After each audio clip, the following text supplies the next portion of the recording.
Hello my little lizards. Ugh. I think I hated that actually. Hello friends, welcome back to my channel and welcome to today's video, which is going to be a rant review of the book that has pissed me off the most, probably within like the last 2 years. I mean, I really can't think of a book that like filled me with so much rage as this book. And it is Hammer and Tickle, A History of Communism Told Through Communist Jokes by Ben Lewis. I was big pissed off at this book. I still am big pissed off this book, and we're gonna get into it today. Also, if you hear intermittent thunder, that's because there's a thunderstorm, and I don't know, kind of scary. Someone got struck by lightning the other week or month in Central Park, so stay safe. Don't be under trees in lightning storms, guys. Bad idea. Hammer and Tickle, I purchased this book probably around 2018, actually in Dublin, and I've had this on my shelf for a while. I was actually inspired to pick this book up because of the recent political disaster that is taking place in the US. I thought it'd be interesting to have a conversation around jokes and like when is it appropriate to tell jokes, when is it okay, like I don't know, I guess about like the appropriateness of humor in the face of political upheaval, turmoil, disaster, authoritarianism.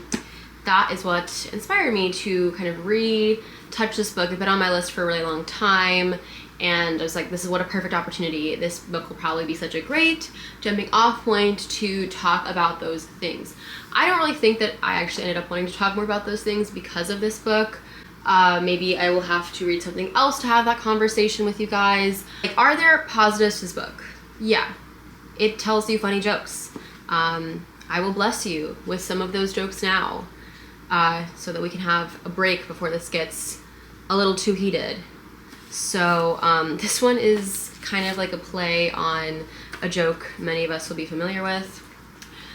Stalin is in his limo along with his driver. "Let me ask you a question," he says to the chauffeur. "Tell me honestly, have you become more or less happy since the revolution?" "In truth, less happy," says the driver. "Why is that?" asked Stalin, his hackles raised. "Well, before the revolution I had 2 suits. Now I only have 1.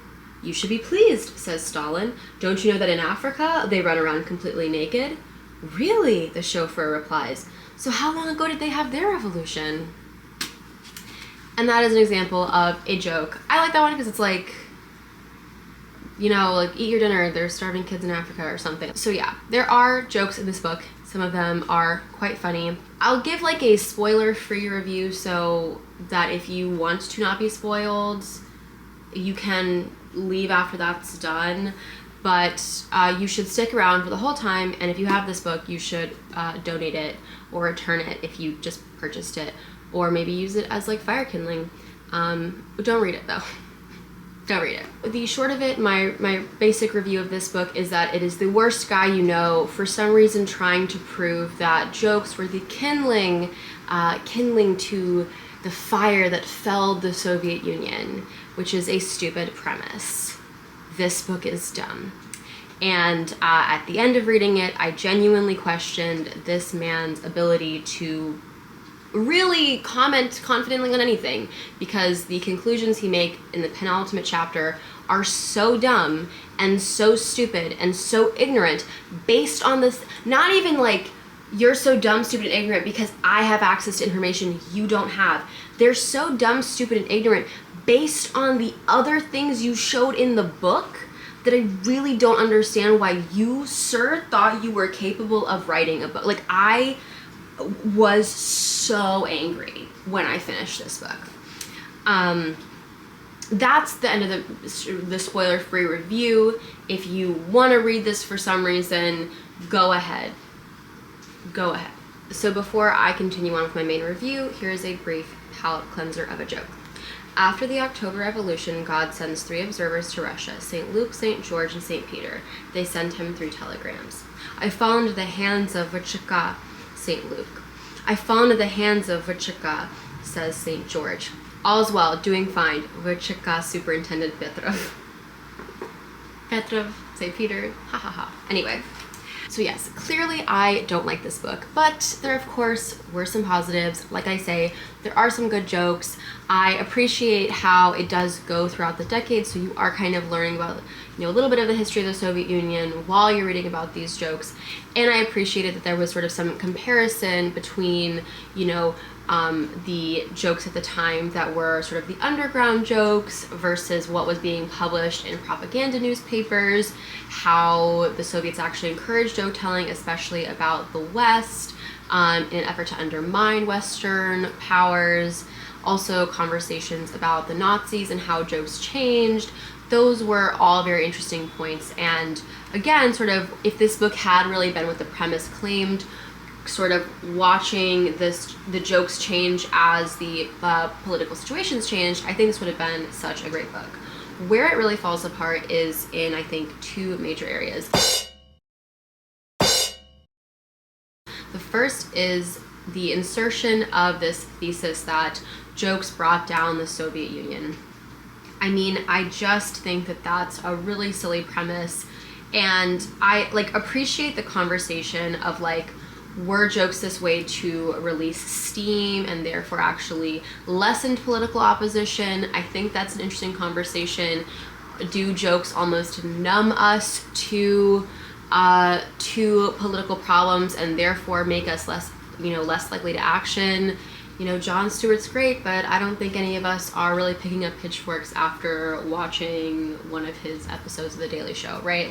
I kind of get that point of the conversation, and I've heard before that if you're an authoritarian regime, you shouldn't be upset if people are protesting you. You should be upset when they stop protesting you, because if they're protesting you, they actually still believe that they can be heard as a political group, and if they don't even believe that protesting is worth it, they have absolutely no respect for the authority of your government.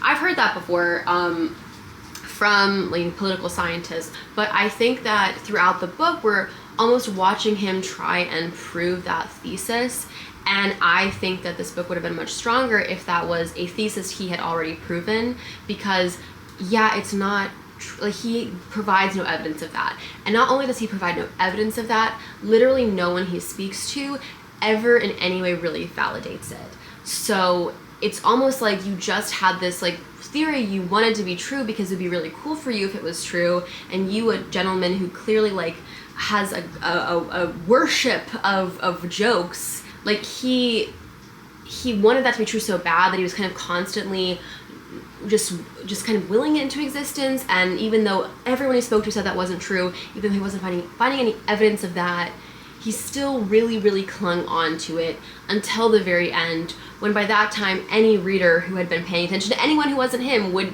have been convinced before you even said it that no, jokes did not bring down the Soviet Union. So I get that maybe that's an interesting theory and you kind of want to touch upon it, but I don't think that if the point of your book is that you're coming to the conclusion that that's not true, you should have kept talking about it in your book. At that point, edit those parts out.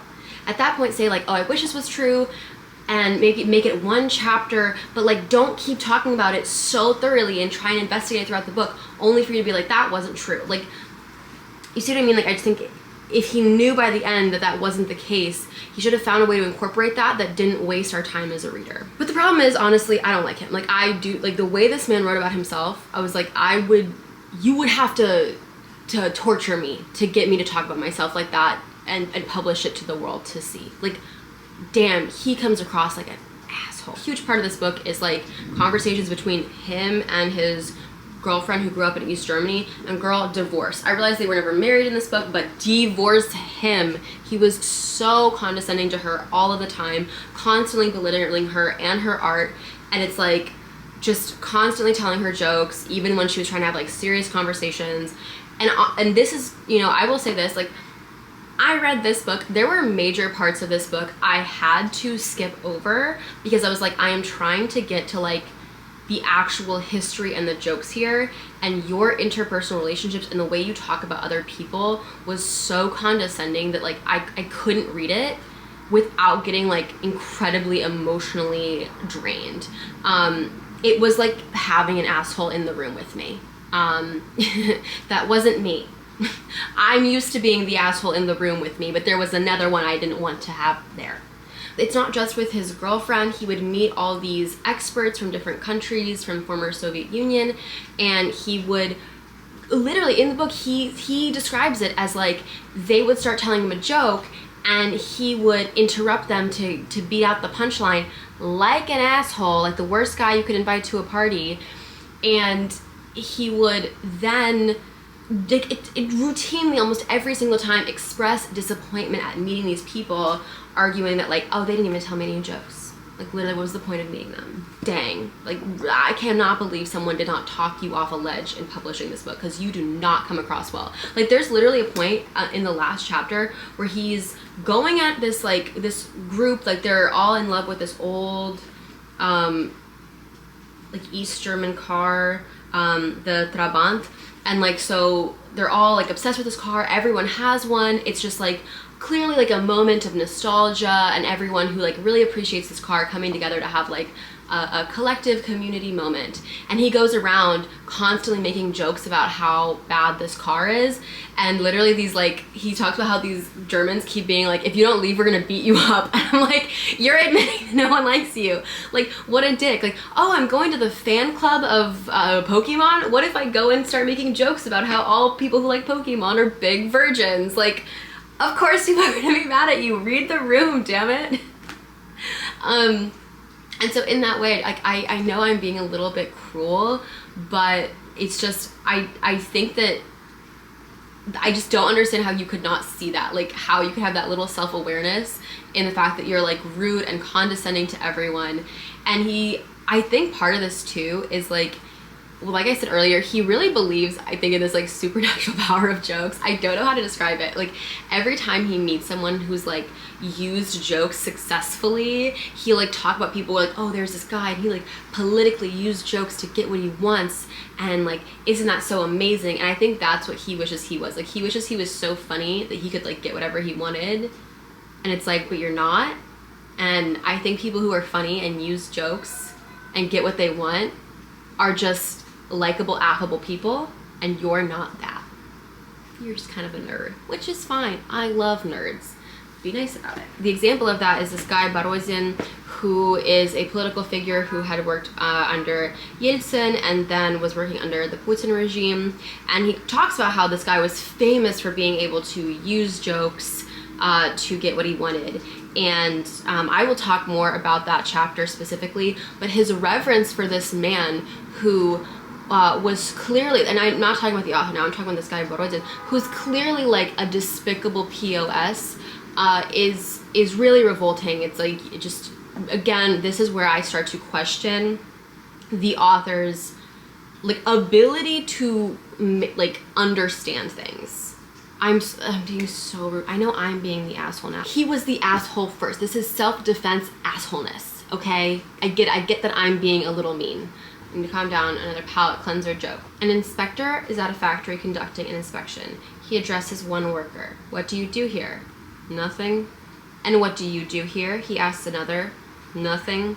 He writes in his report, the second worker may be released for unnecessary duplication. Okay, and now to the part of this book that really made me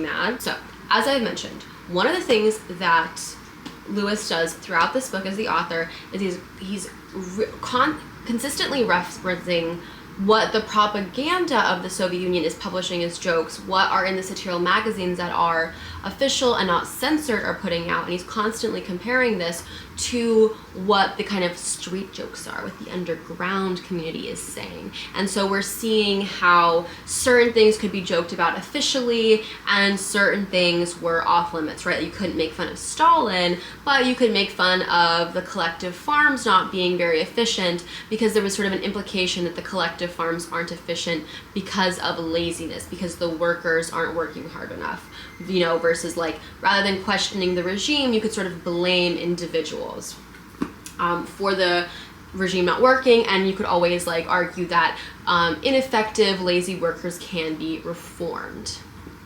Now, in the penultimate chapter called We're Not Joking, this is where Lewis flies to Russia and meets with the aforementioned gentleman, Barodin. So again, he is talking to Borodin, who worked for Yeltsin, and at the time of Lewis interviewing him, worked for Putin and works for the Putin government. And this is Borodin telling Lewis about how he convinced Yeltsin that Russian officials should drive foreign-made cars, BMWs, instead of Russian-made Volgas. And he sort of says this, and he shows how he used a joke to convince the president. So here we go. And also, I was just trying to read this joke for this, and I realized that the joke doesn't even make sense. Like, the guy was talking, and he clearly mixed up two characters. Like, whatever. Okay. One day in 1998, President Yeltsin comes to see me, and he told me that he had just seen the new Deputy Prime Minister, Boris Nemtsov. Boris Nemtsov was a very prominent figure. If you don't know a lot about Russian politics, he was kind of like Navalny before Navalny. He was like considered this like big opposition figure, and I'll talk a little bit more about him when this joke is finished. Mr. Nemtsov, and he persuaded him that the Russian deputies should all trade in their BMWs and start driving Russian Volgas instead. It would be better for the Russian economy, said Nemtsov. I agreed, said Yeltsin, and I said, Mr. President, let me tell you an anecdote. Mr. Nemtsov is visiting Tokyo, and he meets the head of Tokyo Cars, Mr. Hashimoto. Hashimoto has 3 buttons on his jacket, and Nemtsov asks him what those 3 buttons are for. Hashimoto says, this is an air-conditioned suit. When I'm feeling hot, I press the green button. When I am freezing, I press the red button. And when I am tired, I press the yellow one. So next time Hashimoto comes to Moscow, he is met by Nemtsov, who was wearing a Volga car door around his neck. What's that? Asks Hashimoto. Well, he says, this is my air-conditioned suit. When I am feeling hot, I open the window. When I am cold, I close it. Hashimoto asks, and when you are tired? The Volga car CEO says, I take it off. And Yeltsin says to me, okay, I understand. Today, Russian deputies are still driving German cars.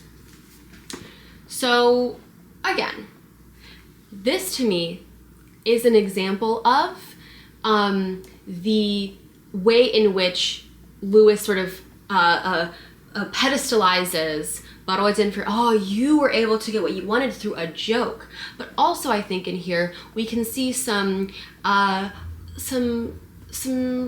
warning signs of a Russian government which will prioritize flash and will prioritize wealth and corruption over helping the Russian people, right? Because if you are all, driving Volgas, if you're encouraging, the use of Russian-made cars, you could potentially stimulate the economy, you could do good for Russian businesses, but that is not something that the Russian government was interested in doing.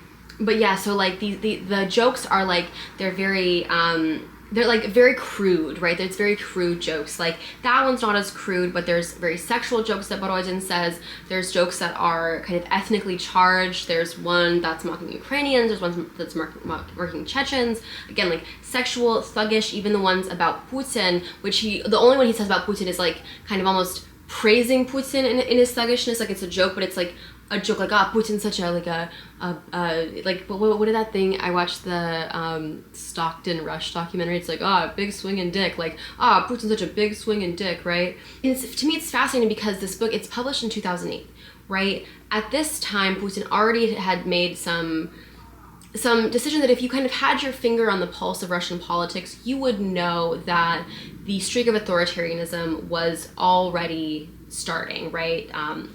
The dam hadn't broke, but there were leaks.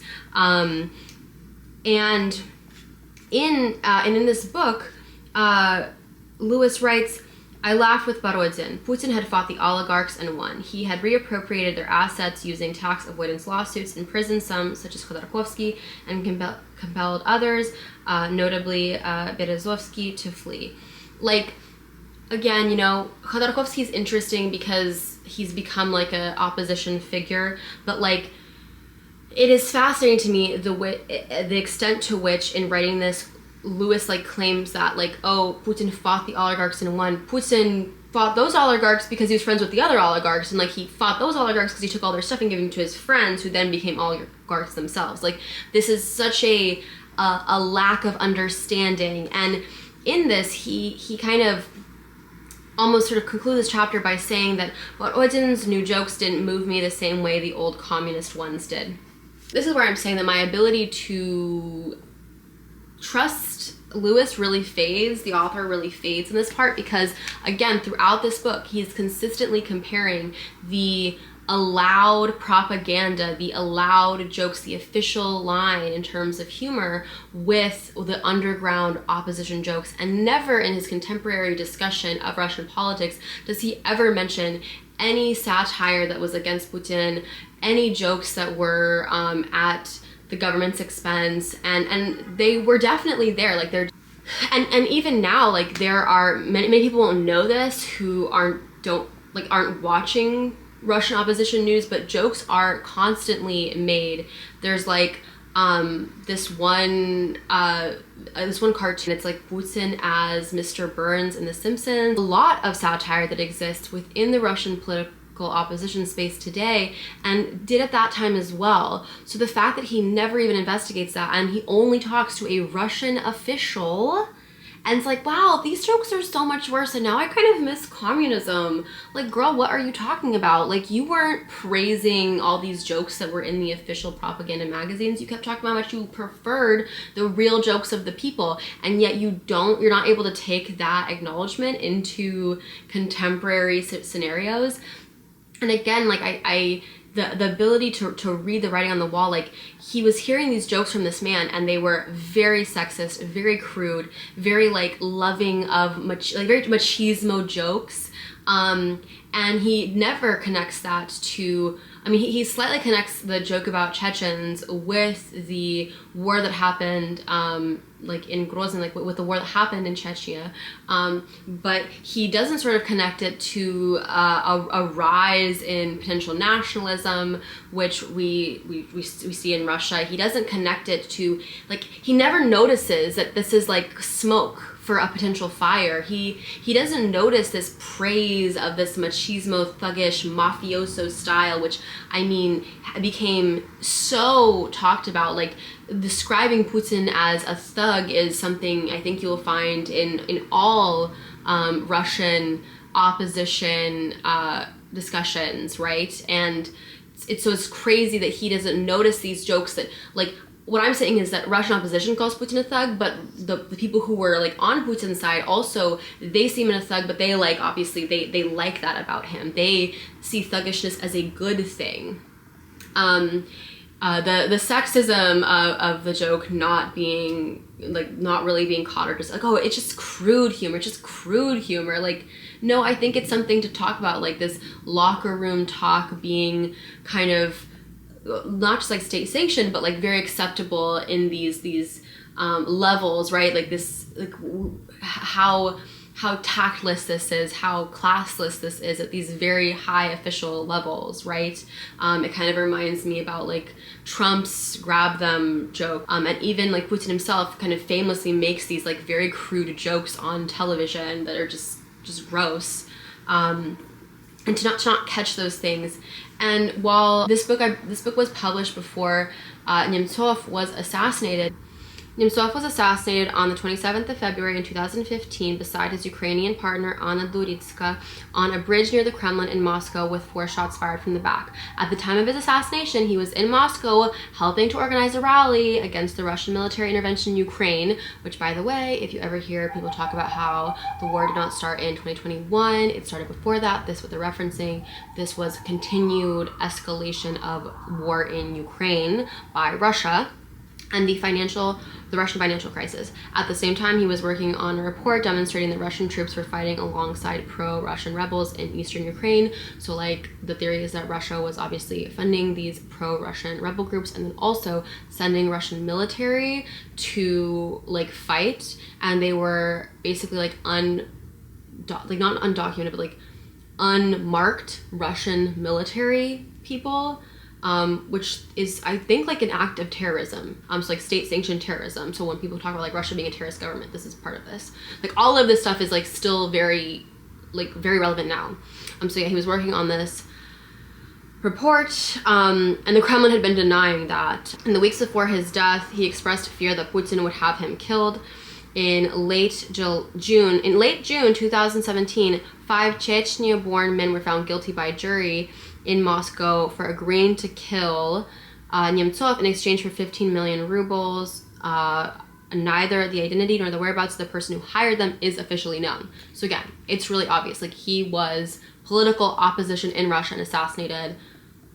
And by the way, Nemtsov, like, the road on which, like, the Russian consulate is in DC is literally called, like, Nemtsov, like, road, or Nemtsov drive, or Nemtsov place, or whatever. Like, it's named after him because one of, like, his, like, opposition buddies, I think it's Karamurza, met with McCain and was like, let's rename this road as, like, an FU to Putin. Very well-known opposition figure opposing violence in Ukraine, opposing the Putin regime, murdered in front of the Kremlin. I'm not asking Lewis to have known that was going to happen, but to not, to be speaking with a member of a government and not picking up on these things and just saying, like, oh man, I wish these jokes were like the communist jokes that I liked so much. Like, how are you not noticing that maybe this is, like, the new official line, and this is reflective of the new period of official politics and their corruption and their, like, racism and, you know, dismissal of these ethnic minorities? To me, reading this, the fact that this man was not able to even a little bit comment on any of that, he literally, like, his feeling at the end of this chapter is, like I said, just like that exasperation. And I'm like, how do you not see any of this? How do you not comment on any of this? How do you not even look for Russian opposition at the time? You just say that Putin won against the oligarchs. That's the most asinine thing I could think of. I mean, I obviously knew this guy was, like, kind of a jerk, but, like, after reading that, it was almost heartbreaking, because it's just that feeling of, like, you didn't even comment on this, you didn't even try, like, you didn't even do any attempt to think critically was abandoned by you because you didn't like the jokes, you didn't bother to investigate the politics. And that, to me, was almost as proof that, like, this guy didn't care about the politics. Like, to him it was joke, joke, joke, joke, joke, funny, funny, funny, funny, funny. Like, why funny? What did funny do? Do jokes have magical power to take down authoritarian regimes? Bitch, I wish. Johnny Ollie, John Oliver over here can take down Trump. If they could, if jokes could take down authoritarianism, Zelensky would have this in the bag like that. My God, it's just, this stuff's so upsetting, and it's so upsetting that, like, this man gets to say this, and people who don't know what the hell they're, like, he's talking about, who are kind of just taking him at his word, because he seems to be an expert. You know, if you're just taking him at his word, like, you're like, oh, I guess jokes aren't funny in Russia anymore. I guess jokes just aren't funny anymore, huh? Maybe that's what communism can provide the world. Funny ha-has and hee-hees. To close this out, I'm going to read a review of this book that I really liked, that similarly with me agreed that the book was stupid. Just so that I can know that somewhere in the world there is a person who agrees with me. Oh my God, I hadn't read this so, like, in a while, and, like, this girl is just my friend, okay? This book had potential, but alas, it was researched and written by someone who I can only describe as a jerk. Yes, girl, get him. Ben Lewis, it seems, knows all about communism and life in the USSR, except he doesn't, not really. He interprets events and people's actions in ways that just do not add up, and he often makes absolutely horrendous remarks. There were parts where it seemed he was upset that only a few hundred people had their and their relatives' lives changed or destroyed because they told a joke. Even one life is one too many. Moreover, the interviews and his recollections of his life with his ex-girlfriend show that he has absolutely no respect for people who do not share his views. Oh my God, yes. Get him, girl. Take him out. An open mind might have rendered this book much better. Throughout the book, the author talks about his theories regarding communist jokes, and from what I gathered, he thought he was trying to scientifically approach the question. The main problem was that he only ever had theories and did not at all use the scientific method to test out any hypotheses he might have had. That is so true too. Again, this man really, like, his if-then statement was not proven at all, and he never went about it scientifically.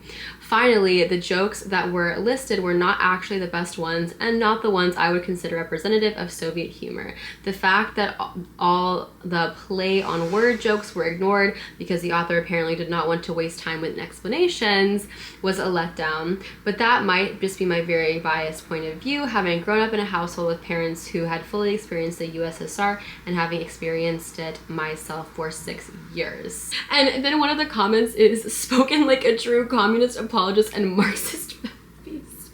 Which, like, the hell are you talking about? First of all, sir, you did not read this book. This gentleman certainly would not agree with you politically, you weirdo. And, like, where in this was she, like, pro-communist? She's like, one life being arrested is too many. Clearly she wasn't pro-communist.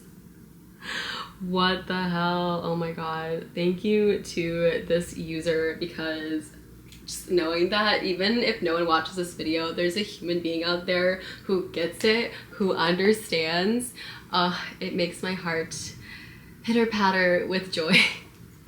In terms of my currently reading, I'm reading this with a buddy who has, I guess, stopped reading this, or hasn't given me any updates on where he is. So I'm kind of reading The Silent Cry by Kenzburo Oe, really enjoying this thus far.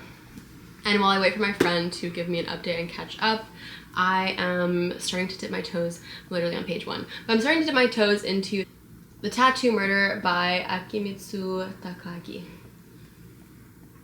Oh, my aunt's calling me. I will let you go. Bye-bye.